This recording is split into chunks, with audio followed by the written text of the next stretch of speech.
Have you ever wondered why love sometimes feels like pouring water into a cup with a hidden crack? No matter how much you give, no matter how deeply you care, the cup never seems full. You offer kindness, you offer attention, you make yourself available, and yet, the man in front of you seems to drift further away. It is as if the more you lean in, the more he steps back. This experience leaves many women questioning themselves. Did I say the wrong thing? Am I not enough? Should I try harder, love louder, give more? These questions echo like whispers in the heart, and they can slowly erode confidence and joy. But what if the problem is not that you are too little, but that you are giving too much, too soon, without balance? Love, at its essence, is not about how much you pour into another person. Love is about creating a rhythm, a balance, a space where both can give, receive, and grow. When this balance disappears, even the most passionate connections begin to fade. The truth is simple, but often forgotten. Respect and attraction do not grow in overgiving. They grow in boundaries. Boundaries are often misunderstood. Many think of them as walls, as distance, as rejection. But boundaries are not about closing the door. They are about opening it with clarity. They are about saying, "This is who I am. This is what I need. This is how I deserve to be treated." And when you honor this truth, something remarkable happens. Love no longer feels like chasing. It begins to feel like choosing and being chosen. You see, men, like women, long for connection, but the way they fall in love often looks different. A woman may fall in love through emotional closeness, through shared stories, through moments that build intimacy like bricks one upon another. But for a man, love is often anchored in how he feels about himself when he is with you. If he feels respected, trusted, inspired, he grows closer. If he feels taken for granted, controlled, or unneeded, he pulls away, not because he wants to hurt you, but because his inner compass tells him to. This is where the invisible pattern lies. Many women, out of love, step into overgiving. They answer every call, rearrange their schedules, give endless reassurance, and place his needs above their own. But over time, what was once precious begins to feel ordinary. It is not cruelty. It is simply human psychology. We value most what we must earn. Think of it like a flower in a wild field. When someone stumbles upon it after a long walk, their heart fills with wonder. They see it as rare, beautiful, worth protecting. But if that flower is cut and handed over without effort, it loses part of its magic. The lesson here is not to hide your love, but to let your love be valued. The boundary that transforms relationships is rooted in this truth. Never give more than you receive. Whether emotionally, mentally, or physically, it may sound simple, but it carries profound wisdom. When you live by this boundary, you are no longer pouring endlessly into someone who gives little in return. You are teaching them, without harsh words, how to value your presence. This boundary is not about playing games or pretending to be cold. It is about balance. It whispers, "My love is strong, but it is not blind. My care is deep, but it will not abandon me in the process of loving you." And when a man senses this energy, something powerful awakens in him. He begins to rise. He begins to give, not because you demand it, but because he feels drawn to meet the standard you embody. Love thrives when there is polarity, when two people feel both safety and excitement, comfort and inspiration. Boundaries create this polarity. They prevent the relationship from sinking into imbalance, where one gives and the other takes without thought. Instead, they invite respect, effort, and mutual care. The journey we are about to explore together is not about tricks or manipulation. It is about returning to yourself. It is about recognizing that the key to lasting love is not found in bending endlessly, but in standing gracefully in your worth. The boundary we will uncover is less about holding someone back, and more about holding yourself steady.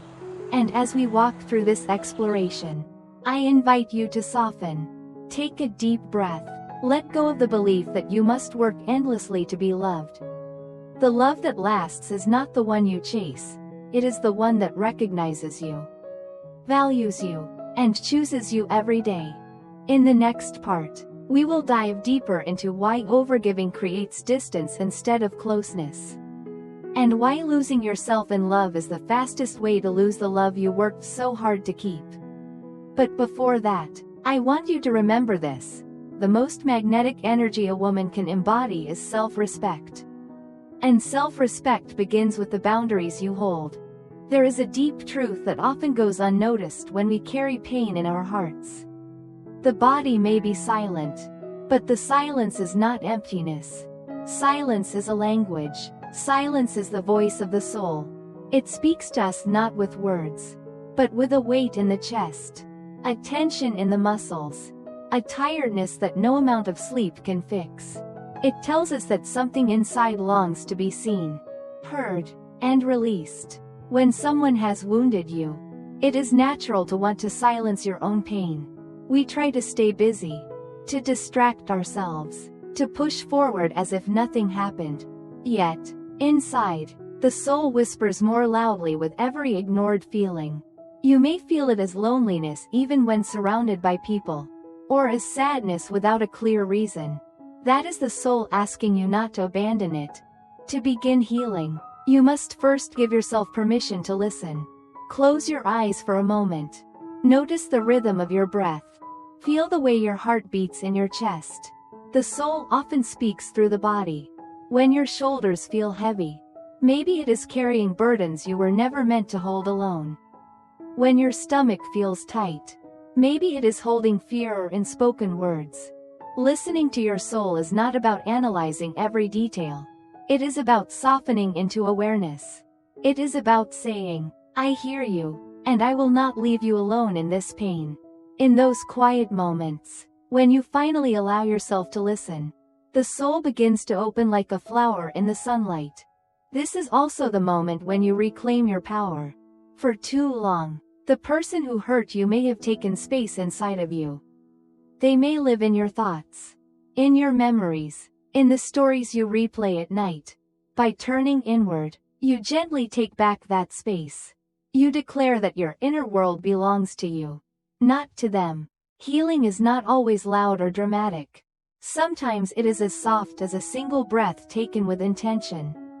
Sometimes it is as small as allowing a tear to fall without judgment. Each of these moments is a step back to yourself, a way of saying, I matter, my soul matters. And so, when the body goes silent, do not rush to fill it with noise. Do not escape into endless distractions. Instead, pause and listen. That silence is not emptiness, it is guidance. It is your soul asking you to come home. And the more you practice listening, the clearer the whispers become. When the soul begins to speak, it often brings up memories we thought were long forgotten. A word someone once said, a moment that broke us, or even a silence that left us feeling abandoned.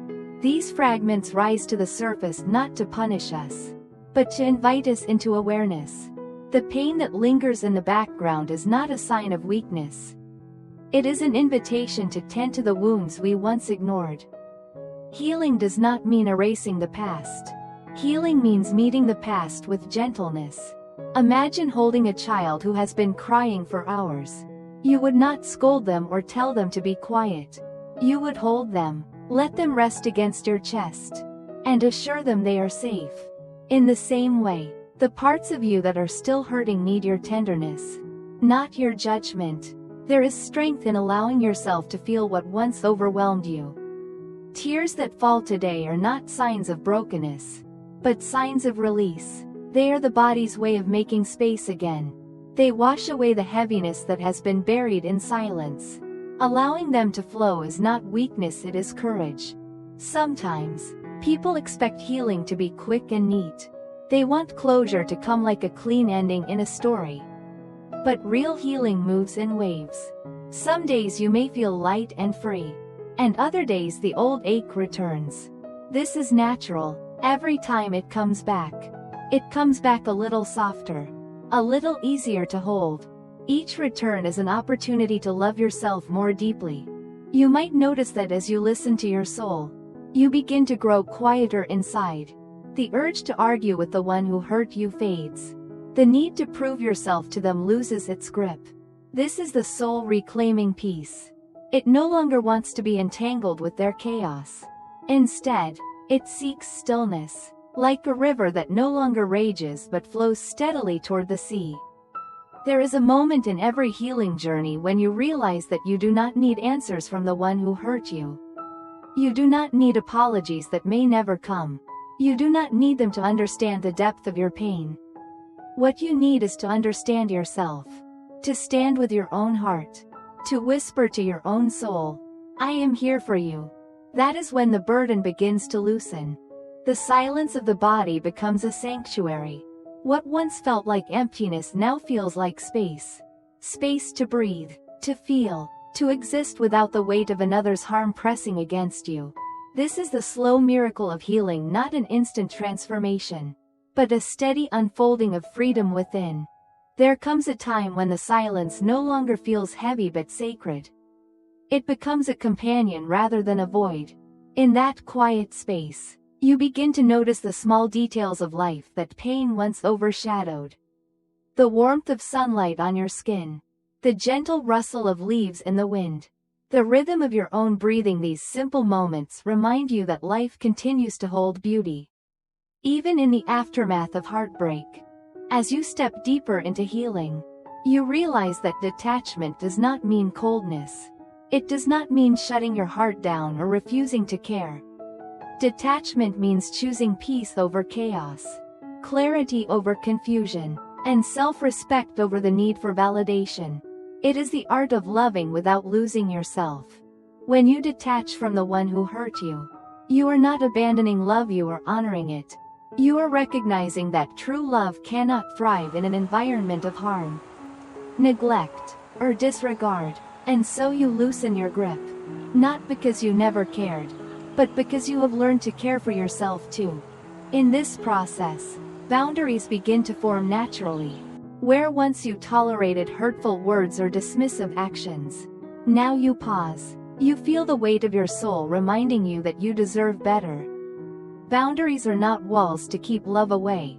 They are gates to allow only what nourishes your spirit. They protect the tenderness within you, ensuring that you no longer bleed for those who cannot hold your heart with care. Detachment also teaches you the power of presence. When you are no longer consumed by replaying the past or imagining endless futures with someone who wounded you, you return to the present moment. Here, in the now, is where your healing breath lives. Here is where your soul feels safe enough to expand again. You may notice that as you detach, the grip of resentment weakens. Anger loses its fire because you are no longer feeding it with constant remembrance. This does not mean the harm was acceptable, it means you refuse to let it define you. Detachment is not forgetting.